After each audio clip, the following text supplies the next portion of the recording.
करियो शुक्ला कुछ कहते कैसे कटी रातें कैसे कटे वो दिन कैसे जिए कन्हा कैसे रहे तेरे बिन मिलेंगे तुमसे तो बताएंगे कि कितना प्यार है हमें सो जा गई गोलू भूली सो जा गई गोलू भूली रे मेरे जानो कहता हो जानी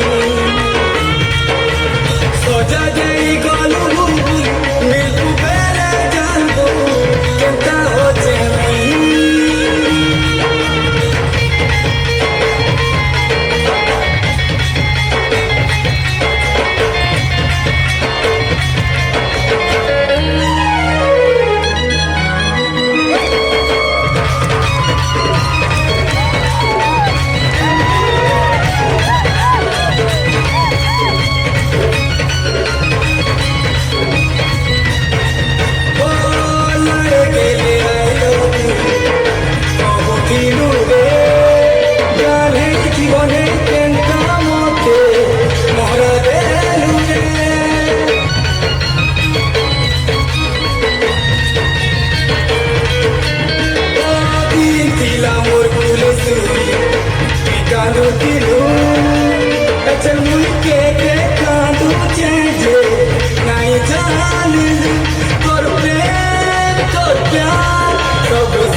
पानी झरोचे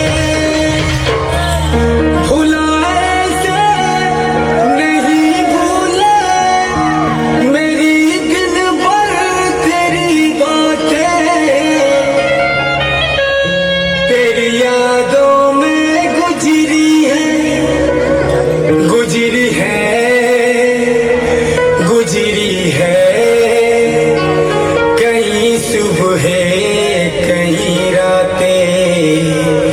कहीं रातें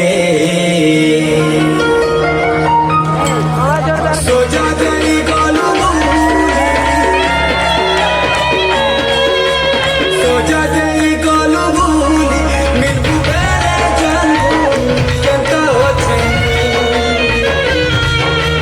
सो जा गई गोलू भूली रे मिलबू बेरे जानबू कहता हो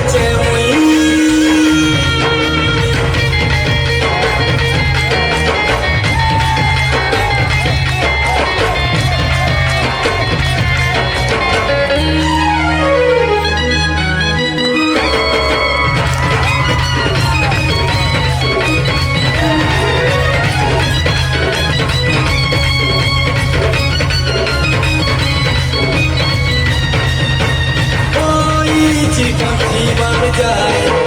तो बोलाए लो आओ कह के बहन मुई लाई कई बार लो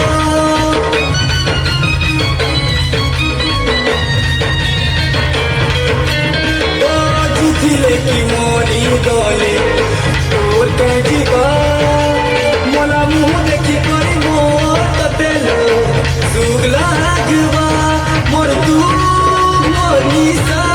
पूरी तौते बोलबा सुखे रही करुमा अभिशाप लगबा कभी देखे जो तू दर्पण मेरा चेहरा नजर आए जब जब लेगी तू सांसें